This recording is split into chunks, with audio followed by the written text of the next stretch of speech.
Hi crafty friends. The other day I watched a video by Joie de Fille. Now she is a junk journaler and she makes really good junk journaling videos. And as she was making one of her junk journals, I thought, ooh, I like that idea. I'm going to use it on a card.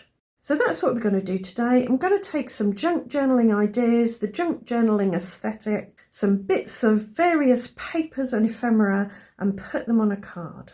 Right, let's get going. So I want my card base to be 5 by 7 inches. I'm going to score it at 5 and I'm going to mark it at 7. So this is just an A4 piece of craft card, which I think will go nicely with a vintage feel. So I'll slice off this bit and then slice off this bit, and that should give me a 5 by 7 card blank. For the front of my card, I want a panel about this size, so I get a nice chunky border all the way around the outside. So I'm going to use this as a guide for building a panel and then eventually cut my panel using this die.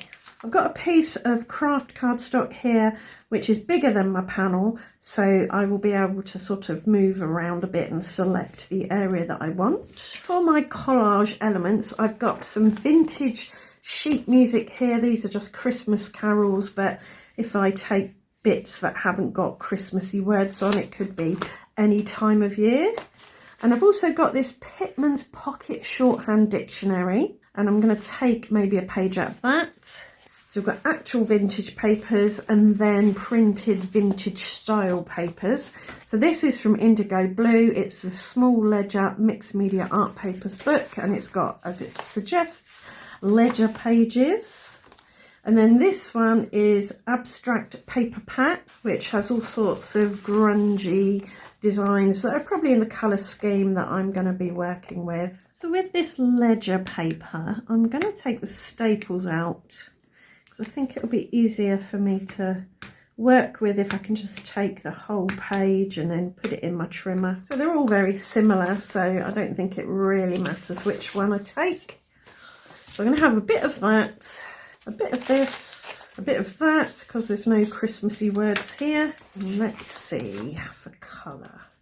Ooh, there's some mini papers at the back, and I think that probably would work really well. And there's some at the front as well. I'm liking this, the pinks.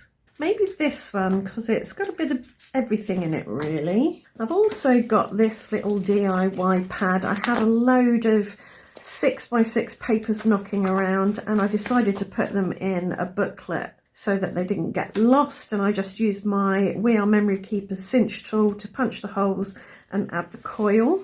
I'm wondering about some of the more wood grainy ones. Now to add these, I'm just going to use stick glue, I think. I'm going to slice this down, cut into the actual music, and then I can line it up in that corner and know that when I cut down my panel, I'm going to get an edge with music on it. I'm going to take that all the way across.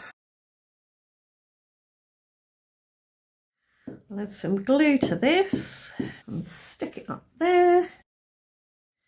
I've trimmed down my shorthand paper so there's no border.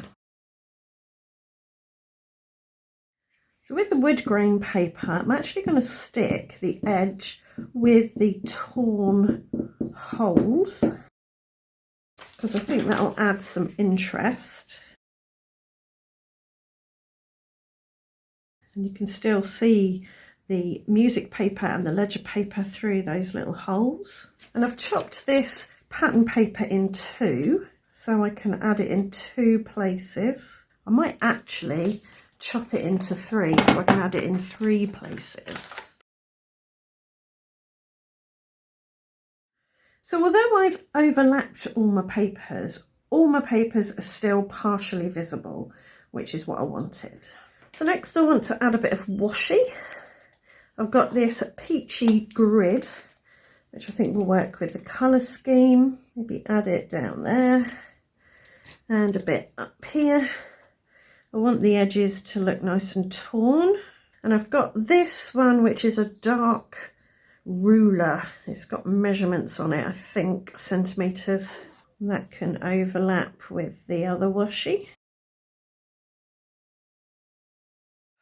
I've also got some bits of ephemera here. Now these were leftover bits from the Indigo Blue weekend that I went on late last year. Was it November, I think? And I cut all the ephemera out of the little book we were given and used it on the day, but any leftover bits I kept in a little bag. And I'm just wondering, I think that postage stamp strip goes quite nicely with that red. There's a bit of blue, and I've got a partial playing card there. I think that's what it is. There's also this, which might work. I don't think we'll use the green. Another partial playing card. Maybe some orange. Yeah, I think those will do. So one of these are red ones. I'm still building the background really. I haven't thought about an actual focal point.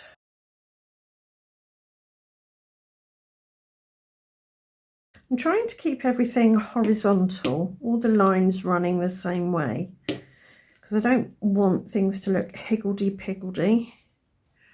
There's this little number thing. I think I'll add that. I think I'm ready to cut now. So I'm thinking there, because it'll grab a bit of everything, I'm going to hold it in place with very low tack tape. This is just post-it tape. So it hasn't cut all the way through because there's lots of layers, and that's fine. I'll just use my trimmer to cut through the last bits. There we go, really happy with that. It's exactly what I wanted.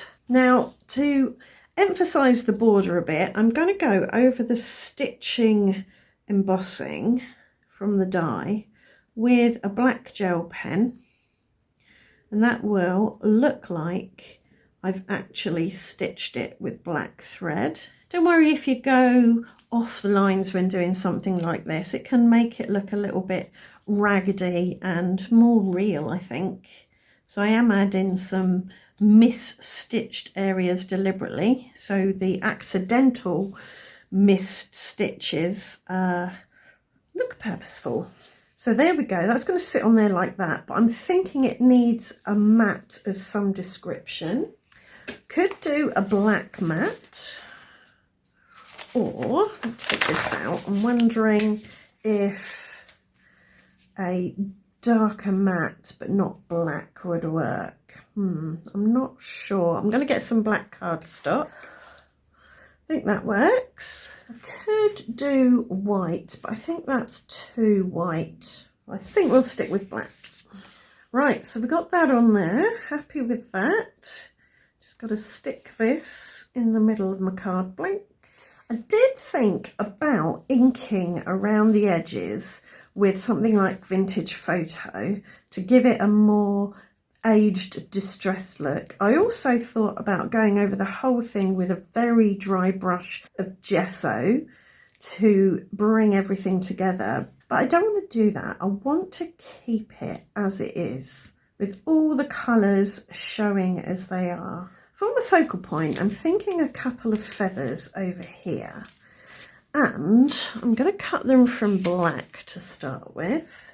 And now I'm going to gild them with some Colorology Gold Gilding Wax. Just glance my finger over it, and it should bring out the texture and show up nicely on the black. And I'll give this one a bit of a buff to spread the colour out a bit. Add a bit more here and there. And I think if we put those on there, like that, I think that works. I was wondering about putting a vellum feather behind that. I think it just needs something to separate it from the background, and I might back that one with vellum. So I'll use high tack white glue and dot it sparingly on the back of my feather, just enough to stick it to the vellum, not too much so the vellum doesn't curl. I'll just get that to stick a minute and then I'll cut around it with my little scissors. Yep, happy with that. I'm going to get those stuck down with some high-tack glue. So we'll put that over there. I think that is about right. For my sentiment, I've got some stickers. This is the Simple Stories sticker book, Simple Vintage Essentials. And I think I'm going to go for Always Grateful. But what I am going to do is stick it on some of this black card because it's a very thin sticker and I want to make it a bit more rigid.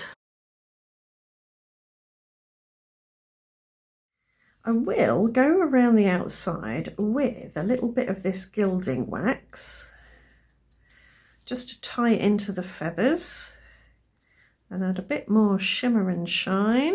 I put some 1mm deep foam tape on the back so I can stick this here. I have left a gap where the feathers are so it should stay level. I do want to add some dots to bring in a bit of energy and movement. So I'm going to take some black card and go over it with the gold, and I'm going to punch out some circles using this multi-size circle punch. And I think I want them to follow the curve of the feathers like this, so we'll add some up here. This is just matte medium, and some down here.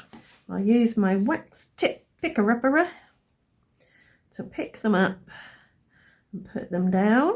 And there you go, one card inspired by Joie de Fille's video. If you're a junk journaler or thinking about junk journaling, then do check out her channel because there is an absolute wealth of information there. But I hope today's video has given you some ideas, sparked some creativity, awakened a bit of curiosity, and I hope that you'll join me for another video very soon. Right, thanks for watching. Bye for now.